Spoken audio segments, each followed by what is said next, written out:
Story 1. My brother proposed to my fiancée. His ex informed my family, and I'm pissed. My 28-year-old brother, Mark, 26 years old, used to date my fiancée, Jen, 26 years old, a year ago. For context, they dated back in August 2022. They were only together for a month before he broke things off with her because he was bored of being in a relationship and never really wanted to settle down anyway. At the time they were dating, I was in a different state, so I had no idea he even had a girlfriend, and I had no idea who Jen was until I met her. Jen and I met at a bar when I moved back in October and hit it off really well. She was easily the most beautiful and intelligent woman I ever met, and we met up a few times more before we made it official. Fast forward to December, and I finally brought her up to my family and proposed they meet her at Christmas. They knew I was in a relationship, but I'm not the most open about my personal life, so I kept details about her to a minimum until I knew how serious we really were. My parents asked to see pictures, and they started passing my phone around the dinner table. Mark saw it and blew up, calling me a brother for dating his ex-girlfriend. He demanded I break it off with her. I refused. When I asked Jen about it, she confirmed they dated and gave me the details about their breakup. Took a few weeks, but eventually, Mark stopped bringing up me dating his ex, and I thought he was over it. On Jen's birthday this year, I took her out to a fancy dinner with both of our families and her closest friends, and I asked her to marry me. Mark flipped once again and blew up about me proposing to her, which I and my sisters immediately shut down.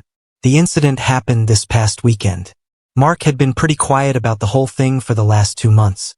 I didn't see him much and figured he went low contact with me, which I had no problem with. Then he invited me and Jen for a family dinner at his apartment with my parents and sisters. I thought it was weird, but my parents and sisters were also going, so we agreed to go. The dinner was nice, nothing too fancy, and we moved to the living room to talk. About 30 minutes into normal conversation, Mark stood up and told us he had an announcement. He made a long speech about being happy to have his family around for his big moment, then got on one knee and pulled out this cheap ring while asking Jen to marry him. Jen was confused and obviously uncomfortable and demanded that he put it away and stand up. My dad tried to make a grab for Mark, but I got to him first and punched him. I won't repeat most of it, mostly because I was too angry to even listen to most of it, but he said something along the lines of wanting to show me that Jen wasn't really into me and just wanted to get back at him before it could get worse. My parents rushed me out and promised to talk to him. It's been a few days since it happened, and I'm still pissed off. I don't know what to do at this point. I'm scared Jen might have second thoughts about marrying me because of this. Any advice? Edit. First, thanks for reading and responding. I've been in the comments between last night and this morning, and valid points were made. There isn't an update since the only people I've spoken to since that dinner are Jen and my little sister. I want to clarify a few things that I saw in the comments. 1. Jen and I are newly engaged. It was one of those feelings where we both knew we were in it for the long run. As fast as it is, I'm sure about her. 2. When we met, I was the one who approached her, not the other way around. Whether she knew or had suspicions of us being related, I don't know. I asked after finding out they dated, and she said she had no idea. I didn't have a reason to doubt that, but I can admit this seemingly overreaction on Mark's part does raise red flags. 3. I had no idea she and Mark dated when I met her. Mark and I aren't close at all. We used to be, but as we grew up, we drifted and talked less and less. Before I moved back, we didn't really speak much aside from special days like his or my birthday. Jen knew of my family, but not much until I decided I was ready to introduce them to her. When she and Mark met again, I didn't get a sense of any residual feelings on either part. She didn't treat him like a stranger, but she also wasn't overly affectionate with him either. 4. I was told this was a relationship that lasted a month. I didn't think I needed permission from Mark to ask her to marry me, but maybe that was wrong of me. I'm not sure. That being said, I plan to talk to Mark this weekend to lay everything out on the table and figure out what's up. I never asked for his side of their relationship, which is my fault for not doing my due diligence. If anything major or enlightening happens, I'll update, but for now, that's all I have. Comments where OP has replied, "Don't give it into the but his family" comments. Thankfully, I haven't heard that he's family much aside from my mom and a few aunts. They know me well enough to know our relationship isn't enough for me to put up with his disrespect, especially towards my fiancé. They'd be wasting their breath on their fiancé. Yeah, I don't think I have to worry about her going back. Safe to say she can't stand him either, lol. Date 1. First, I want to thank everyone for reading. It's been a busy weekend, so I haven't had the chance to reply to many people, but I did edit in responses to the most common questions I saw in the comments of the original post. Again, thank you. I appreciate it all, even the criticisms. Now for the update. I called Mark and asked him to meet up with me at my place to talk. I told him I would prefer Jen to be around for the talk as well, but I was cool with it if he didn't want her there. He agreed to talk to both of us and showed up at my place around noon today. It was pretty quiet for a few minutes before I started the conversation. I apologized for not warning him I would be proposing to Jen, and I apologized for hitting him. He said it was whatever, but he appreciated the apology. I told him what Jen had said about the relationship and breakup when I asked her about it, and I asked him to confirm if it was true. I pretty much said that his reaction throughout the whole thing has been extreme, and I wanted to make sure I wasn't misunderstanding their relationship or downplaying how serious they were. He confirmed that they only dated for a few weeks, and he broke up with her because he lost interest. Jen asked if he was acting like this because he still had feelings or regrets about ending things with her. He said he could admit he thought she was more attractive than when he last saw her, but there weren't any feelings or regrets. He said he just didn't like seeing a girl he dated, even if it was short-term, with his older brother, and as a man, I shouldn't have violated him by pursuing things with his ex. I reminded him that I had no idea they dated, so it wasn't like I consciously did this knowing their history together. He shrugged me off and said it didn't matter. I still should have broken it off. He was adamant that if the roles were reversed, he would have done the same thing, which I doubt. I asked him why he proposed to her if he didn't have any lingering feelings. Basically, to sum it up, he was talking about it to one of his buddies who was around when Mark and Jen dated, and the guy put the idea in his head that maybe Jen knew from the start that we were related and was doing this to get back at him. Considering Jen had been hung up on him after they ended, he and his friend thought it would be a good idea to test it and see if they were right, so he came up with the idea to propose and see if she dumped me for him. Jen asked him to elaborate on why he thought she was hung up on him, and he told her that he heard she was asking about him following the breakup and still hanging out at the places they used to go to, so it was a valid assumption. Then for her to pop up randomly with his brother affirmed his suspicions. Jen told him she'd only asked about him once following the breakup, and she'd been hanging out at those places with friends before they started, and she wouldn't avoid them because of a breakup. She also told him she was offended at the idea that she would go as low as to pursue me just to get back at him. He shrugged and gave her a half-ass apology but said she had to see it from his point of view. He asked her if she really didn't know, and she told him that she didn't see the resemblance in us until we were in the same room, and we acted nothing alike, so it never crossed her mind. He said okay. That pretty much wrapped up the conversation. He did tell me before he left that I could take back his invite to the wedding because he couldn't bring himself to support our relationship knowing he used to date her. I told him he didn't have to worry about that as he was most likely going to be uninvited anyway. It's been a few hours since our talk, and I do feel better.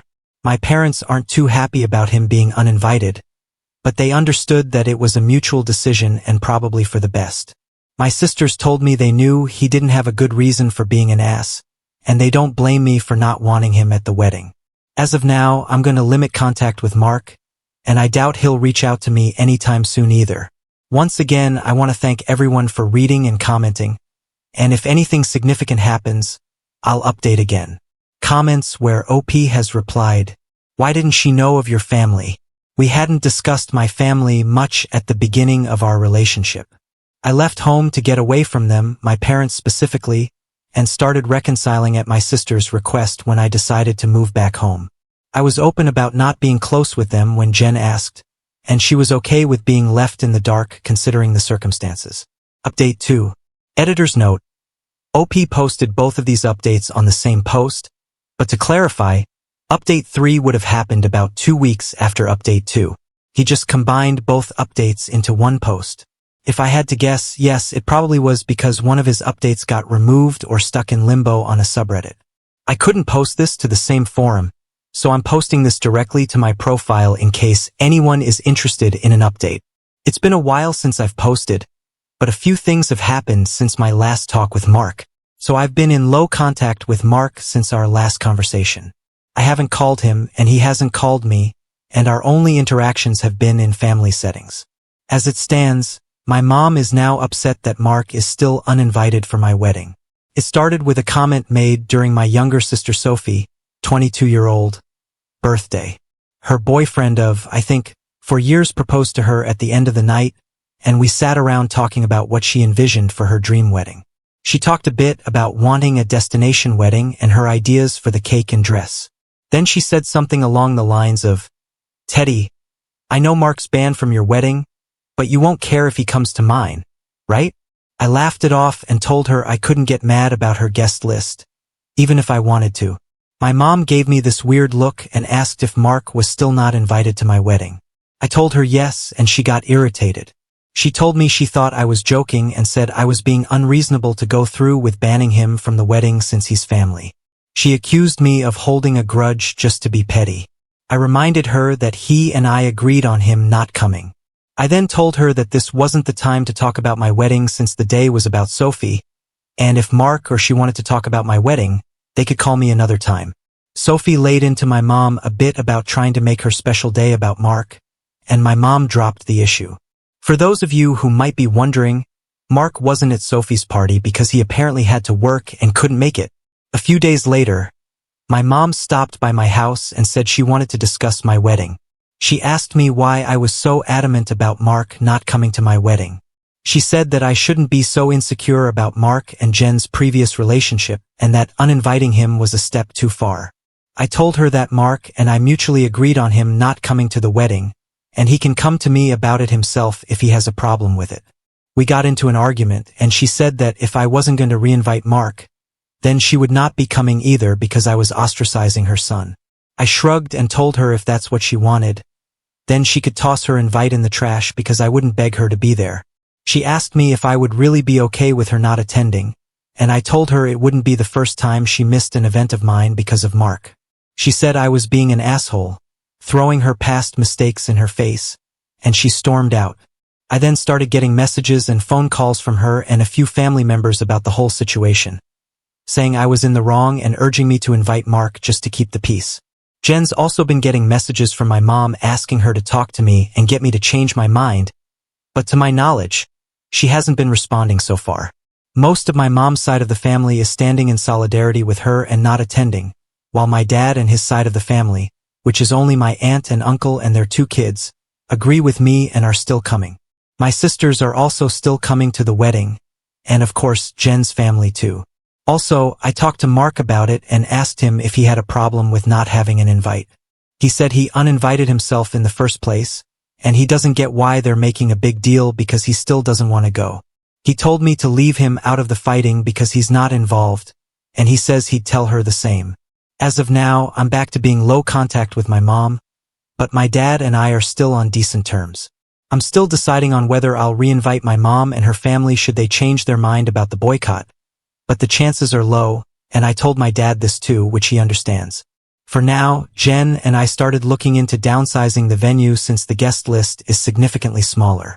Update 3. My mom is uninvited from the wedding indefinitely. About 2 weeks after she decided to not come to the wedding, she came by and said she wanted to clear the air and talk about everything. We agreed and invited her to join us for dinner. Jen made her a plate of food, and I asked her if she was still planning on not coming to the wedding. She said that while she wants to, she can't get over me not inviting Mark because of a simple mistake. I reminded her that his simple mistake was proposing to my fiancé with me sitting less than 3 feet away from him, and she said it was just a joke. Jen asked her why she wanted to talk if she was maintaining the same stance on Mark coming to the wedding. She said she wanted to talk to Jen, and she was hoping Jen would hear her out and talk me into inviting Mark again. She apparently assumed I was at work and she'd be able to catch her alone.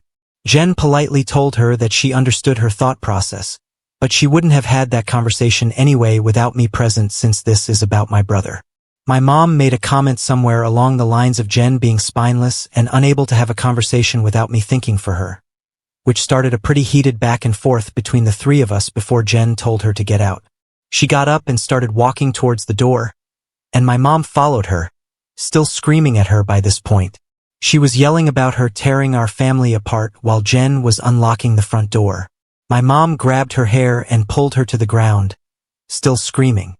She hit her and tried to claw her face, and I dragged her off of her and threw her outside. She banged on the door for a few minutes while I made sure Jen was okay before she left and called both of us repeatedly. When I was sure Jen was okay, I texted my mom and told her not to bother reaching out again because we'd never speak to her again. I called my dad and sisters and told them what happened too. My dad was surprised and tried to make excuses, saying she'd been stressed about this whole situation for a while. My sisters say they knew she'd snap eventually since she's always been a crazy bitch, and they said they'd come to make sure Jen is okay. I asked Jen if she wanted to press charges, but she declined and said she only wanted to cut contact with her for good.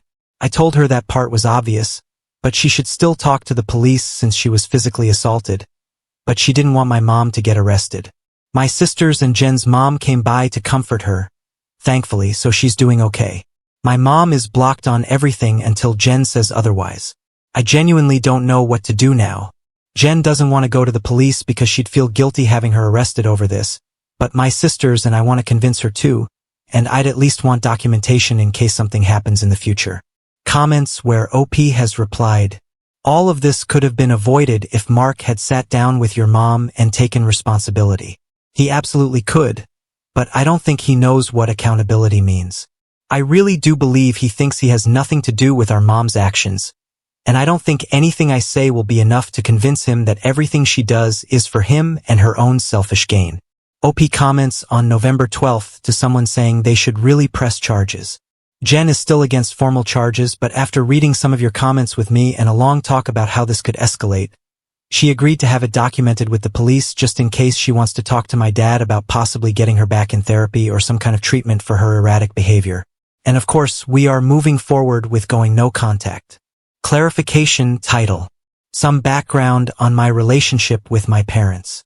Some people were asking questions about my mom and my decision not to be open with Jen about my relationship with my parents. I figure I could give some background on why we're so strained. As some of you said, Mark was the golden child. Mark was my mom's baby boy, and she didn't do much to try and hide it. They didn't spend much time with my sisters, not like normal parents did with their kids unless they had to. But they'd spend time with Mark as often as possible, like taking him out shopping while we stayed with a sitter or bringing him home his favorite food and toys from the store when they'd shop alone. He usually got better things compared to the rest of us, like new expensive clothes while ours were thrifted or new toys just for him compared to old toys we had to share with each other. If my sisters and I got gifts, they were for us to share. But my mom made it pretty clear that Mark's things were only for him and we shouldn't touch them. When Mark would screw up, I'd get punished for not being a good role model and showing him the proper way to behave. For example, Mark went through a phase of breaking his toys, and I got the beating because obviously he learned the behavior from me. When he was 8, Mark got in trouble at school for trying to push a kid down the stairs. I was grounded for 2 weeks and told to apologize to the kid for not teaching my brother right. When I turned 13, I pushed for my parents to start giving me an allowance. They agreed as long as I did household chores like mowing the lawn, taking out the trash, raking leaves, etc. It was usually somewhere around $25 a week to help me start saving. Mark saw that I was getting money, and he begged my parents for an allowance too instead of making him work. $10 of my allowance money was given to him each week because we were doing such a good job with our chores that he never touched. Whenever I asked him to help, he'd tell me it's not his job to do chores, so why should he bother? It was around this time that I started really distancing myself from my brother. By the time I entered high school, we only talked to each other when we needed small favors or when we absolutely had to. I got my first job when I turned 17 because I wanted to finally get my own car and make money that they couldn't force me to give to Mark. My oldest sister, Maggie, helped me start my own bank account and showed me how to properly budget and save my money. I got my first car at 18 after all of my hard work. When Mark got his license, my parents asked me to let him use my car to get around and for extra practice behind the wheel. Reluctantly, I agreed, and for a while the arrangement was fine. Mark used my car when I didn't need it and helped maintain it pretty well. When he expressed wanting my parents to buy him his own car, my mom came to me and told me to give him my car because he needed it more. When I refused, she threatened to kick me out. We got in a fight that night, which ended with her giving Mark my car and taking me to transfer ownership of it to him within the following few days. Since I didn't have anywhere else I could go at the time, I just sucked it up and signed it over. When I graduated high school, both of my parents skipped my graduation because Mark didn't want to sit in a long ceremony just to see me get a piece of paper, and my mom didn't want to leave him alone for the night, so I only had the support of my sisters and my aunt and uncle who wanted to take me out. They ended up having to bring me home at my parents' request because they made me dinner to make it up to me. It was a dinner I couldn't eat because my mom put shrimp and chicken in the same serving dish, and I'm allergic to shellfish. In my first year out of high school, I worked 2 jobs to buy myself another car, and at the start of the new school year, I moved away for college and cut contact with them. They, mostly my mom, tried to reach out for the first few months via social media and Sophie, but I never responded, and I told Sophie she would be cut off too if she kept trying. When she couldn't get to me through Sophie, she tried going through my older sister, Charlotte, and a few times through Maggie and Mark until I threatened to file a restraining order for harassment. It was a bluff because I had no idea how to do it, but it managed to scare her off, and the most I got from her was happy holiday texts over the years. Around the time I moved back, Charlotte told me they had been seeing a family therapist at Charlotte's request, and my parents wanted to apologize for their treatment of us. I was hesitant, but I agreed as long as they would be genuine, and the reconciliation process started when I moved back home. That doesn't even scratch the surface of everything they put me through, and it took a lot for me to even begin to let them back into my life. When I met Jen, I wasn't sure where my relationship with her was going or where my relationship with my parents was going. I didn't want to mention my family at all, mostly because I was ready to cut contact again if I needed to. Jen was understanding of it being a sore subject and didn't press for more. I hope this helps shed some light on some of the questions I've been seeing pop up. Comments where OP has replied. On why OP didn't have reconciliation depends on them reimbursing him for the car. Getting reimbursement for the car wasn't a hill I was willing to die on since the damage was already done. Even now, it's hard to believe Mark was the favorite. There wasn't anything really special about him. I don't mean that as an insult either. He was just a regular kid. My parents weren't having fertility issues. He wasn't a miracle, wasn't a meal ticket. They weren't having marital problems and using a baby as a band-aid. He was just born, and they decided to love him more than us. And believe me, they didn't think this was normal. They just have a soft spot for our parents because they're our parents, and they believe they have redeeming qualities. Are you sure you're not adopted? I'm biological. Unfortunately, they couldn't deny me even if they wanted to, haha. I used to make excuses for them, but after a while, I had to admit that they were just 2 people who should never have had kids. Date for. I want to thank everyone who's taken the time to give me advice on what to do going forward, and all the kind messages and comments I've gotten over the past few days/weeks. Jen and I have read the comments together, and everything is appreciated. To answer the most common question about why I chose to reconnect after everything, the short answer is because I would do anything for my sisters. Charlotte wanted the entire family around for the birth of her first child and to help her while she adjusts. She didn't want part-time aunts and uncles who would only visit her kid during birthdays and holidays. She was never the type to ask for much of anything growing up, so when she asked if I would be willing to try for her, I agreed because it would make her happy.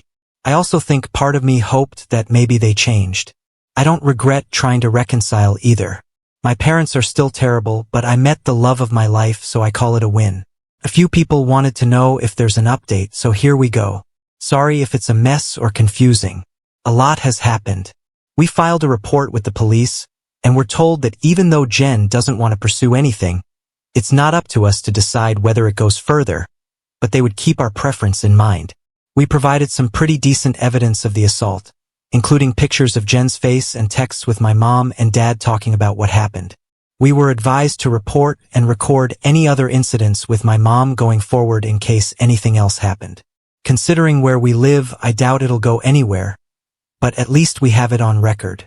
I got about 100 angry text messages that told me they at least spoke with her regarding the incident. My mom tried to corner me leaving my job and screamed at me about trying to ruin her life. She kept screaming that I was an awful son for trying to get her arrested over a small misunderstanding, and she didn't understand what she'd done to deserve being punished like this. I told her that if she didn't like being in legal trouble, then she shouldn't have hit Jen. She demanded I tell the police to forget the report, which I refused. I told her exactly what the officer said about it being out of my hands. She had a tantrum in the parking lot and hit me a few times, just on the chest and arm, before security intervened and dragged her off the property. I had to talk to my boss about the incident. Luckily, she was understanding of everything going on after I explained what was happening. When I got home, I told Jen what happened. She was upset and asked that we discuss the plan with my family moving forward. It was a long talk, but we took the advice of some Redditors and decided to go completely no contact with my family aside from my sisters. We agreed that having them in my life is adding unnecessary stress for both of us, and we aren't even married yet. She told me she wanted to consider moving away and putting some distance between us and my family. She said that she tried to stay out of my family issues because it's not her place, but she refuses to put up with my mom and her behavior or my dad enabling her abuse. A lot more was said, too much to put in this post, but I agreed with her that they were more trouble than they're worth, and I also don't want to put up with this anymore. I also agreed to go to therapy, and she's helping me find a therapist. I decided to call my dad after our talk and let him know I would be going no contact. He didn't answer the first time I called, so I left a message asking to have a long talk. When he called back, he asked if it was okay for my mom to be a part of the conversation. I told him it was okay since she needed to hear what I had to say too. The conversation went about as well as you could expect. I told them both that Jen and I are cutting them out of our lives. My dad demanded to know why I would do something like that after going through all the trouble of repairing our relationship. I told him that this entire thing with Mark has shown me that nothing is actually repaired between us, and as far as they're concerned, the world revolves around only my mom and my little brother. I told them that their continued favoritism of Mark has brought our relationship to a point of no return and that I wasn't interested in holding on to a failing relationship. I told them that I agreed to reconcile for Charlotte's sake, but I didn't appreciate all of the disrespect towards me and Jen, and that I wouldn't put up with it anymore for both of our sakes. To my mom specifically, I told her that I was tired of her using me as a scapegoat for her bad parenting and Mark's attitude. I also told her that I would never forgive her for what she did to Jen and what she did to me and my sisters growing up. She started to say how I should move on as my sisters have, but I cut her off and told her that she should take their forgiveness and move on because she would never receive it from me, especially after everything she's done these last few weeks. She started crying and asking me how I could treat her like such a villain. I told her she could only be upset with herself because I've done nothing wrong. She cried harder and told me how much she regretted having me and how I've only tried to ruin her life. This started a heated argument between her and Jen once again, and Jen told her in much more colorful words that she was disgusting and plenty of other nice names for saying something like that to me. I don't know if she left the room or just decided to shut up, but my mom stopped talking when Jen was done speaking to her. My dad said he wasn't okay with being shut out of my life, and he asked me to try to understand my mom's point of view. He said that she was also struggling because her kids were at odds, and I was being unfair to punish her for her struggles with raising and caring for us. The last thing he said was that we were a family, and I shouldn't let past mistakes stop us from moving forward together. I told him that the only person she ever cared for was Mark and herself, and there was nothing he could say or do to make me change my mind. I told him that it was up to him whether to keep my number, but I would be blocking him and my mom everywhere, and I wouldn't be reaching out again. Then I hung up. Afterward, I sent a long email with a link to my posts attached to my entire family, inviting everyone except my aunt and uncle and my sisters to the wedding.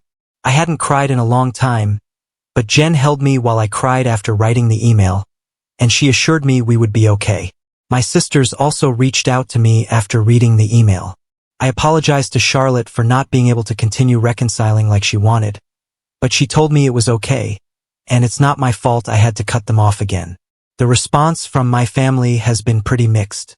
Some are angry I aired out family issues on a public internet forum, while others are pissed at my parents because they never knew it was this bad. The last person I talked to about everything was Mark. He asked if I was cutting him off too, and I told him I wasn't, but I wouldn't be going out of my way to reach out to him either. He didn't argue and just wished me the best with the wedding, and we haven't spoken since. Right now, Jen and I are looking for a new place to stay. The plan is to move closer to Jen's brother.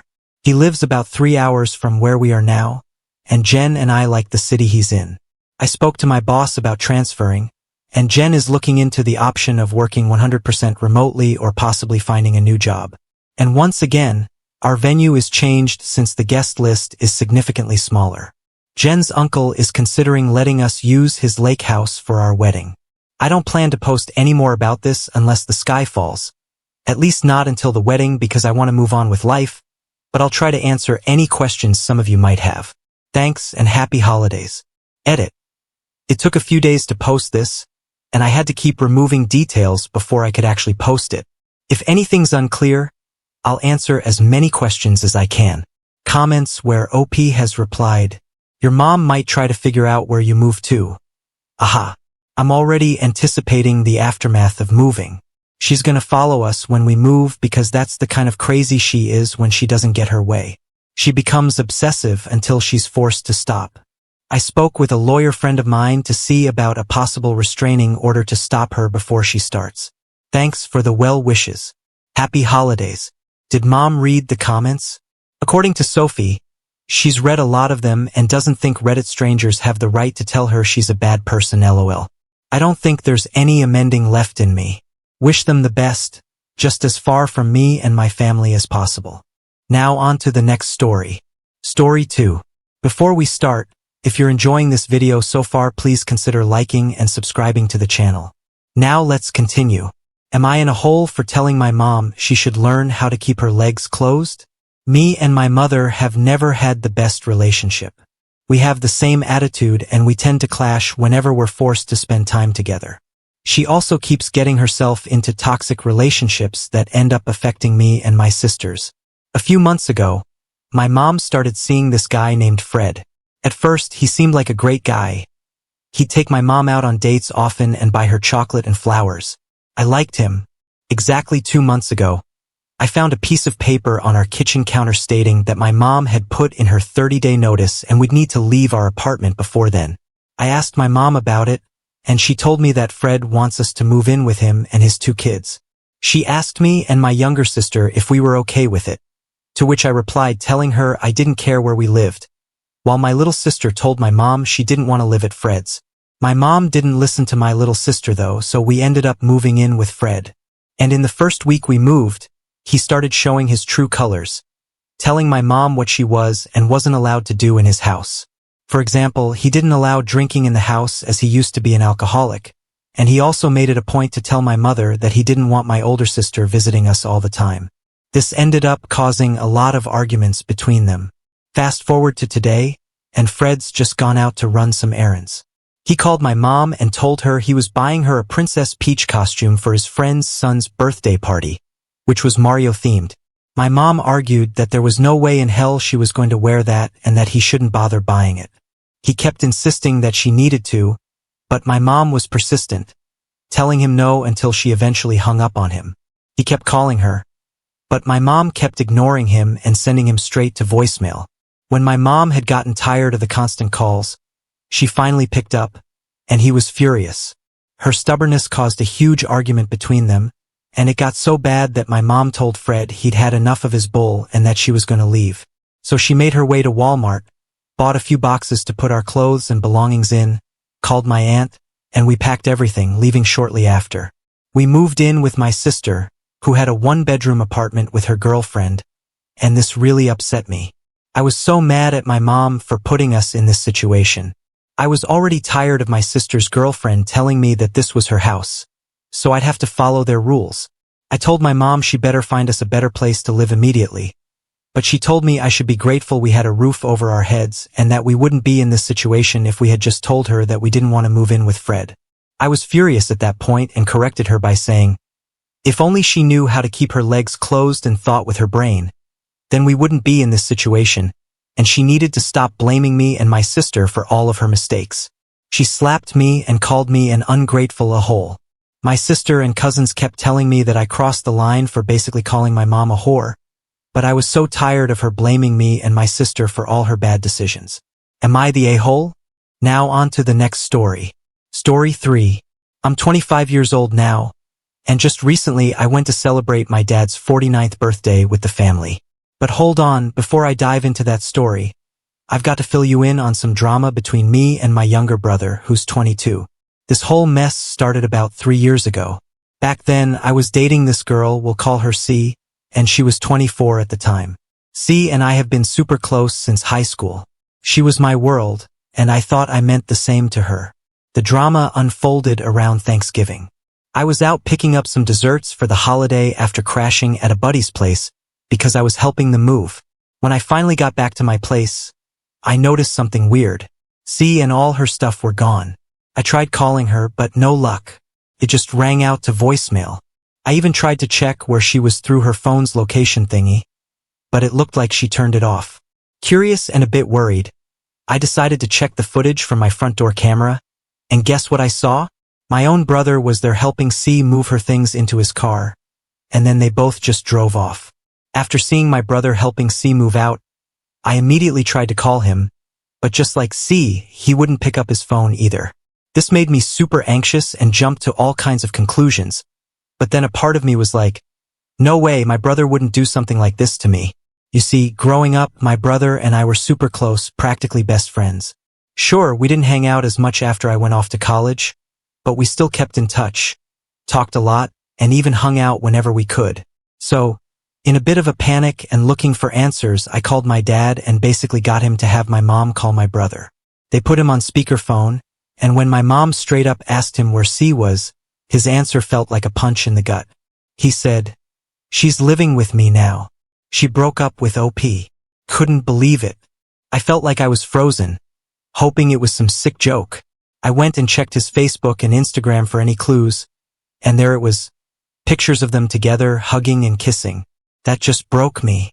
All these thoughts were racing through my head, trying to figure out why he would do something like this.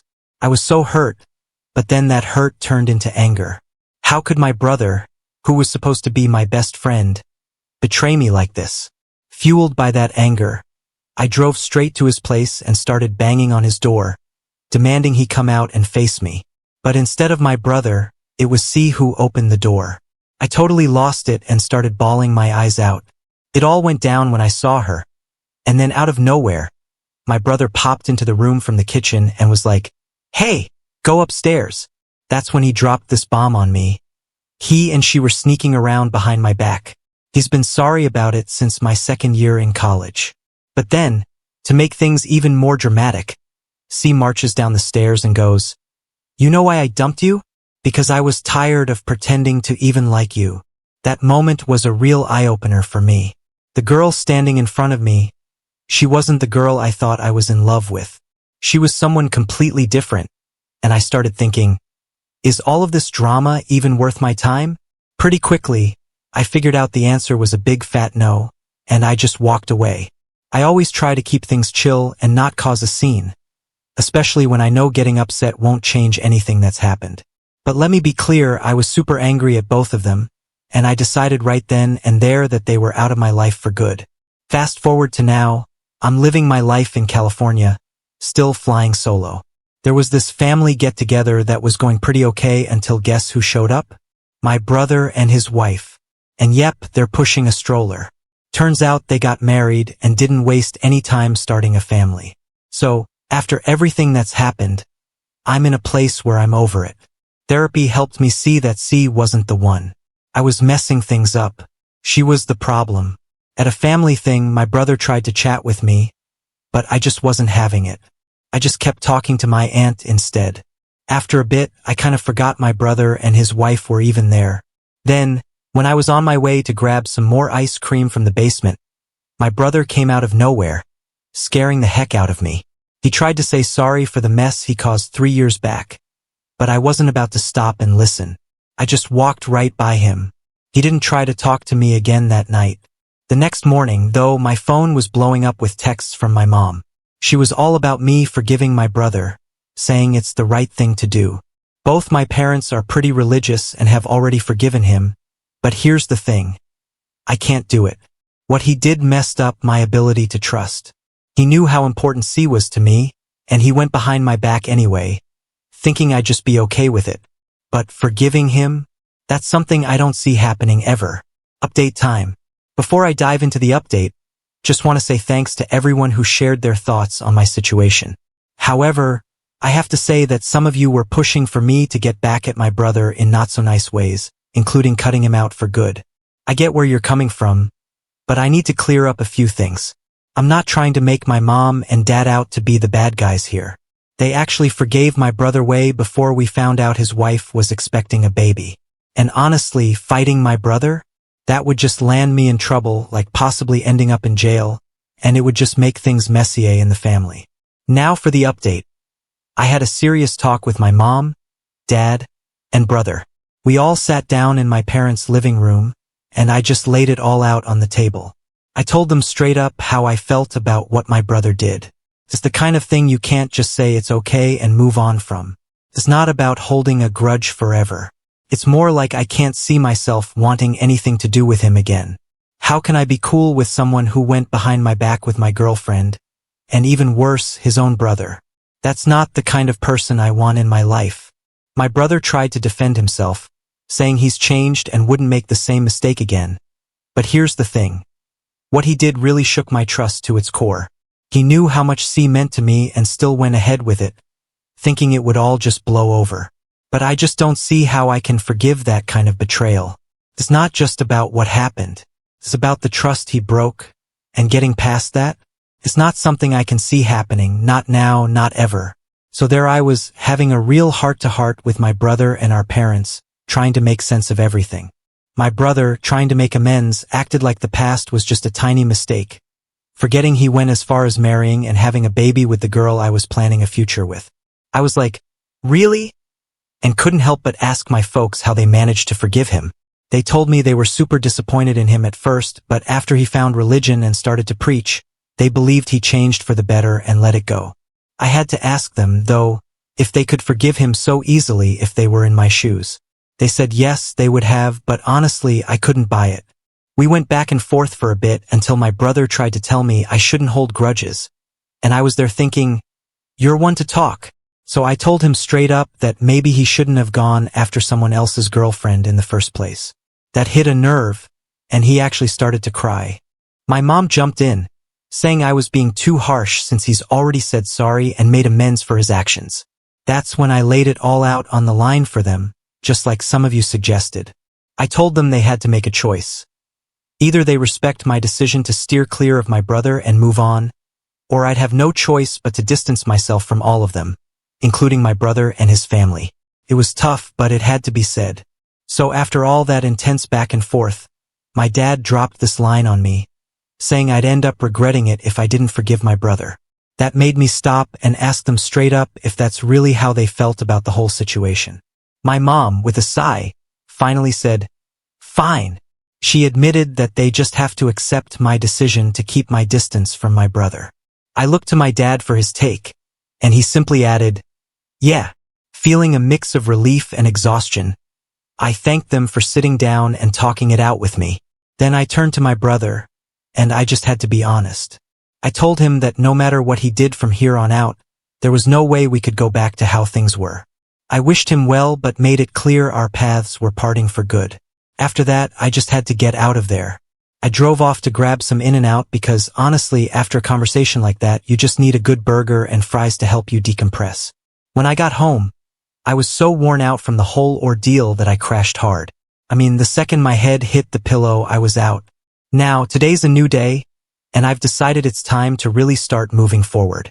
I went ahead and downloaded a couple of dating apps. It feels like a good step towards getting past all this drama and starting fresh. Update 2.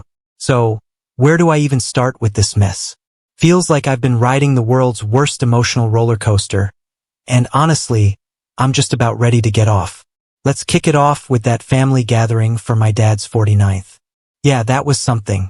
But hold up, let me backtrack a bit for those just tuning in. Me and my bro, we used to be tight, like best buds tight. Then this whole debacle with my ex C went down about 3 years back. She and I were high school sweethearts, and then boom, out of nowhere she bails with my brother's help. Found out through a door cam and socials. Yeah, they were together. Talk about a stab in the back, right? Fast forward to now, I'm in California, doing my thing, single and kind of mingling. That family gathering I mentioned? It went from 0 to 100 real quick when my brother showed up with C and their baby. I've had enough therapy to not let it mess with me too much, but it still sucked. He tried to chat me up, but I wasn't having any of it.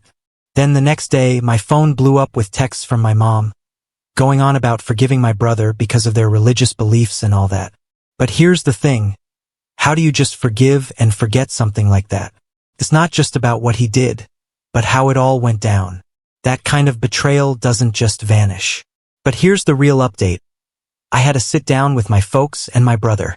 Laid it all out, how I felt, what it did to me, the whole 9 yards. My brother's there trying to say he's changed. But come on, he married the girl he stole from me. My parents are all about forgiveness, but I just couldn't. We went back and forth until I hit them with an ultimatum. Accept that I want nothing to do with him or I'm out for good. Dad tried to guilt me into forgiving, saying I'd regret it otherwise, but nah, I stood my ground. They finally got it, or at least they said they did. Told my brother straight up there was no coming back from this and pieced it out. Ended the night with some in and out because why not? The next day, figured it was time to give the whole dating scene another shot. Downloaded a few apps and started swiping. Who knows, maybe it's time to finally turn the page on this whole saga. So yeah, that's where I'm at. Moving on, slowly but surely. Still a bit rough around the edges, but who isn't, right? Here's to whatever comes next. Update 3. So there I was, finally feeling like I was getting my groove back, thanks to meeting Jay on one of those dating apps. You know, one of those rare matches that makes you think maybe the universe isn't totally out to get you. Jay's this amazing soul, kind, funny, and gets my weird sense of humor. We hit it off instantly, and it felt like I was finally turning a new leaf, leaving all the past drama where it belongs. In the trash. But as luck would have it, life loves throwing curveballs, especially when you least expect it. Enter C, stage left, sliding into my DMs like we're back in high school or something. Apparently, after she and my brother decided to play house together, things took a nosedive. My brother, the golden boy, found himself caught up in some serious drug issues, and see, she's on the brink of financial ruin, talking about how she can't make ends meet and how she's been thinking about me, us, and all that jazz. She's laying it on thick, talking about regrets, and what could have been, and dropping hints like she's ready for take 2. I mean, the audacity, right? There I was, trying to mend my heart and move on, and she thought she could just walk back into my life with a sob story and a my bad. The drama didn't stop there, though. My parents, bless their hearts, caught wind of C reaching out to me. Next thing I know, I'm getting calls left and right, texts piling up, all of them singing the same tune. Give her another chance, she's changed, family forgives, and all that. It was like they forgot the whole saga of betrayal that went down.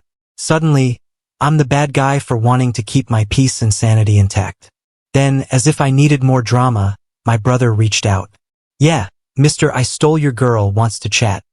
Saying he's hit rock bottom and needs family more than ever. I mean, come on. The guy who wrecked my world wants a lifeline? It was almost too much to process. But here's the kicker.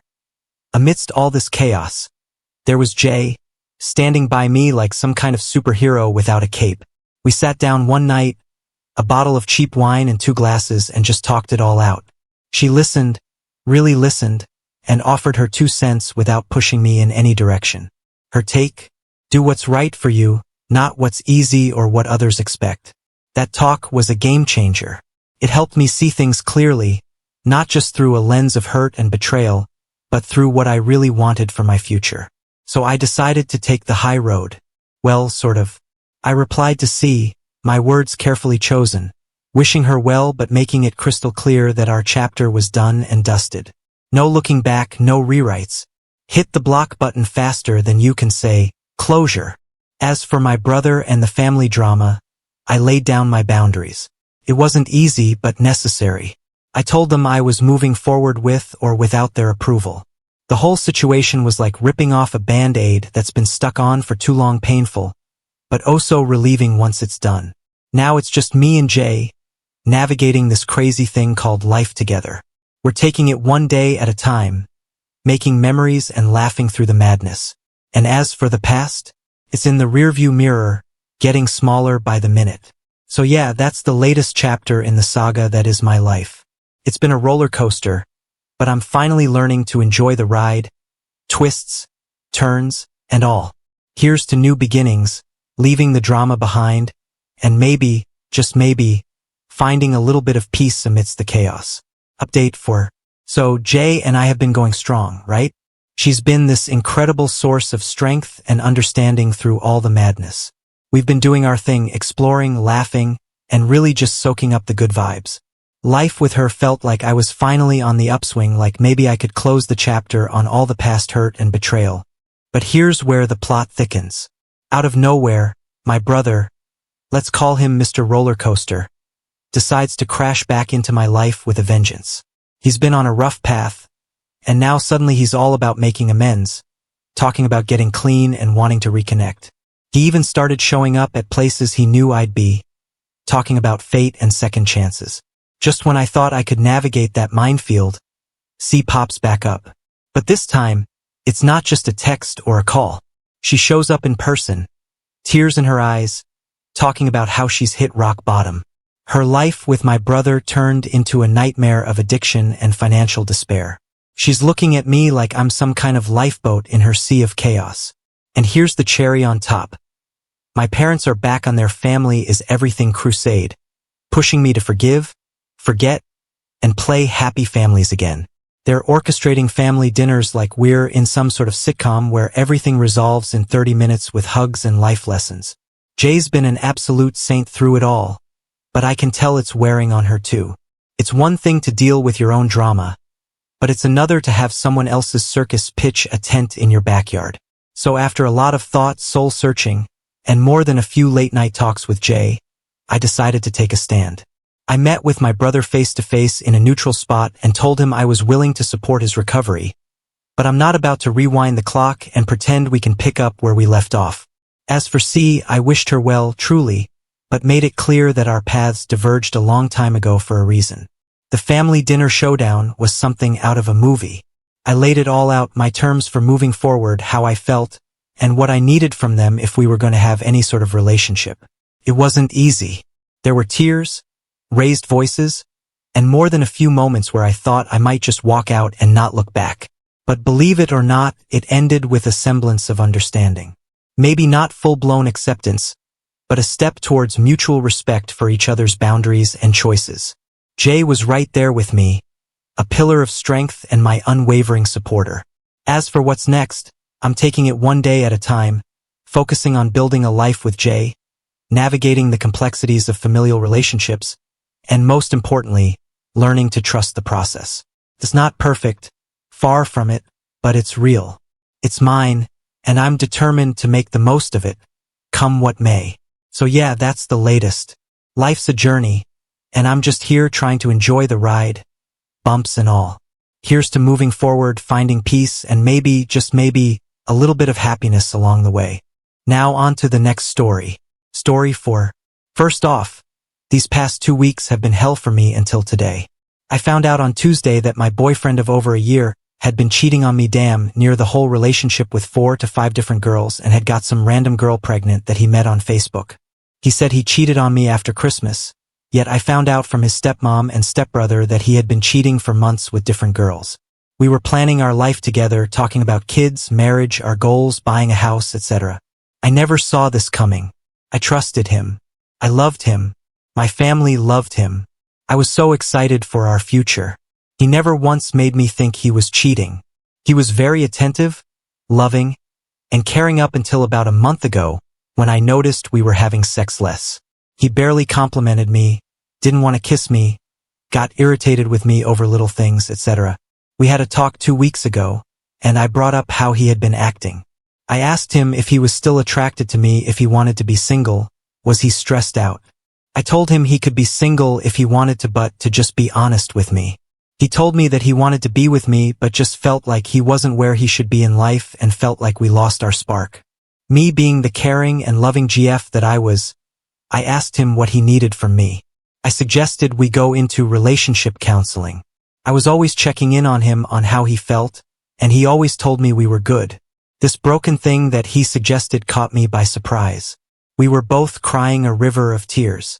Then he told me he couldn't stand seeing me so upset and left. I found out he left me crying in my apartment to hang out with another girl that same night. Fast forward to Thursday night, I showed up at his house with my best friend to cut him out. He had blocked me from texting or calling him, and he never thought I would show up at his house. His stepmom and stepbrother kept tabs on him and let me know when he'd be home. I contemplated for 2 days about not doing it, trying to be the bigger person, etc., but I felt so disrespected. He had given me an STI back in September, and we both didn't know where it came from. Now I know I got it from him cheating on me. I showed up at his house and barged open his door. The look on his face was as if he saw a ghost. He kept asking what I was doing there. I cussed him out, and he couldn't say anything. He looked as if he was drunk and high and was reacting slowly. He tried to put his hands on me, but my best friend jumped in. Felt so good to get my emotions out. His family was shocked and couldn't say anything because they had never seen me get like that. He continued to lie to me and said there were no other girls. I followed him outside, still cussing him out, and he tried to get in his car. I had my hand on the car window, and he tried to close the door with my hand still there. I shoved the door back, and he tried to slam it when the door panel popped out and fell on the ground. He then threatened to call the cops, and I told him to call them so I could tell them about how he knowingly gave me an STI. He never called them. I'm now sitting in my car reflecting, and I realized that he was jealous of me. He always told me how he wanted to be the dominant one and the provider in our relationship. I was 22 when we met, 23 now, and I have my own apartment, 2 cars, great credit, lots of friends, decent jobs, side hustles, nice car. I'm extroverted, loving family and self-control, and I never asked him for anything but his love, time, and attention. I also took care of him and would spoil him by paying for haircuts and putting gas in his car sometimes while still paying my own bills. He, however, grew up on survival, almost got kicked out of the military twice due to getting a DUI, made way more money than me but had terrible spending habits, is in debt, has a nice car that he can barely afford, terrible credit, can't stop drinking and smoking weed, terrible family unit, lives with his stepmom and dad who is a bum and is overall self-destructive. What attracted him to me? He was honest in the beginning about his faults and told me how he wanted to change and be better. I was attracted to his potential and loved how he acknowledged his problems and tried to work on them. In the end, he turned out to revert back to his destructive ways. I am everything he wanted to be, and he knew he wasn't good enough for me. I remember he used to ask me all the time why I was even with him because of that. His resentment for me grew over time, and he felt like he had to hurt and humble me by cheating. I will admit he did succeed in doing that, but I realized he is empty inside. He didn't grow up surrounded by love, so how could I expect him to know how to give it and, more or less, accept it? He didn't even love himself, so how could he love me? Realizing this has helped heal me in a way. For anyone who has been cheated on, please remember that it is not about you. You can do everything right, and guess what? It will never be enough for the wrong person. You will love again. You will meet someone who is praying to run into someone like you. I know it's hard, but allow yourself to feel every emotion and try to take it day by day. Thanks for letting me vent. Now on to the next story. Story 5. Am I the jerk for kicking my son out for making dark humor TikToks about our daughter's death? My daughter, 16F, died 7 months ago in a car accident. The other driver was speeding and weaving in and out of traffic like a maniac on the highway, ultimately hitting my baby girl. The driver died on impact, but she died 6 hours later in the hospital due to her injuries. My wife and I attend individual therapy as well as marriage counseling. It's been extremely hard for both of us, but we have made considerable progress given the circumstances. We begged our son to get therapy and go to family counseling with us, but he refused. He's 19 and in college, so we can't force him to go. Our therapist gave us a list of warning signs to look out for, and he seemed to be coping well with the loss. We decided to let him grieve in his own way. The issue is my wife discovered a video my son made that went viral on TikTok. It was reposted by another account. It was a dark humor video before and after getting my driver's license, which was her school picture and then a picture of her gravestone. The 3,000 plus comments were extremely messed up and had similar jokes. We found his account, which had more than one video like this. Us Then versus Now, which had a baby photo of them and then cut to a selfie of him next to her hospital bed before she died. There were, in total, 5 different posts similar to this, each similarly more disgusting. My wife was inconsolable. She had a severe mental breakdown. I had to take her to the ER so she could be sedated and given fluids due to her vomiting and hyperventilating. I confronted my son, who defended himself, saying he uses these videos to cope with her death, that dark humor is the way he grieves. I could barely look at him. I told him to pack his things and stay with his grandparents. He was angry and said we both needed to move on and stop taking our grief out on him. It's been 2 weeks, and my wife doesn't want to be anywhere near my son anytime soon. I can't say I disagree. It's been about giant 10 steps back for both our grieving processes. Our son's gone was supposed to be temporary, but my wife and I think it's time for him to move into an off-campus student apartment to give us all some space and establish boundaries. We haven't told him this yet, but plan to when he returns home next week. While he was away, he did apologize in a text to both my wife and me. However, he still insists it wasn't wrong for him to post those videos publicly for millions of people to see. He believes we are being too dramatic and taking it too personally. It took me threatening to disown him before he took down the videos. A few of my friends think we are going too far by essentially abandoning him and kicking him out of our home. They said to keep in mind he's still a stupid kid and he's digging in his heels because he wants attention. We'll be paying for his rent, but he will have to cover the other costs himself. Food and gas, since that's the most we can afford right now. He will have to get a part-time job while going to class. We still love our son, but neither of us can handle this right now for the sake of our marriage and mental health. Honestly, I think I need to put my wife first here, and if that means he needs to leave, then I'll do that for her. Plus, he's 19, turning 20 soon, so it's not like he's a child. Would I be the jerk? Update. Firstly, I'd like to send a sincere thank you to everyone who not only commented but read my original post. This is a very dark and vulnerable time for my family. We are lost, confused, and battling with a grief that has consumed us so entirely it hurts to physically breathe most days. Secondly, my son is a good man, son, and brother. He loved and cherished his sister deeply, and I know in my heart that it was never his intention to make light of her death, nor would he ever intentionally hurt his mother, myself, or anyone. It's been an emotionally exhausting and draining last few hours for both my family and me. However, I am happy to provide a bittersweet update for all the wonderful people who took the time to read my original post. You all helped me realize I needed to act now and fast if I were to ever repair our family. I called my son on the phone after reading the comments. I asked him why he posted those videos. He said he was just hurting. We were quiet for a while. His voice broke when he asked if me and his mom still love him. I failed him. What he needed was a father who gave unconditional love, support, and protection. He needed his dad. I was too stupid, selfish, and angry to see he was hurting more deeply than any of us. We lost our daughter, but he had lost his sister. We needed him to be the strong, mature son for his broken parents, the brave one, the one to shoulder our pain. We took his cry for help as him kicking us while we were down. My wife and I immediately left to go pick him up and bring him home. What I saw was a broken little boy needing his mom and dad, not the pathological monster our grief painted him as. He had visible bags under his eyes and lost a lot of weight. We were too blind to see it. We both profusely apologized and will be showing him how sorry we are for the rest of our lives. We vowed to do right by him. We all cried together on the couch for a while. Our son is taking a year off of school to heal and work on his mental health at his request. He also agreed to attend weekly therapy. He will be home with us. We will also be seeing a family therapist. My wife is seeking medication to get a handle on her panic attacks. I signed up for a grief support group specifically for fathers. This is all just a start for a very long and difficult journey ahead of us. Thank you everyone for giving me a major kick in the ass and a wake-up call. I may have lost a daughter, but I will not be losing my son. Not now or ever again. We have reached the end. If you enjoyed this video, please be sure to like and subscribe to the channel for more videos like this, and give us your thoughts about the stories in the comments section.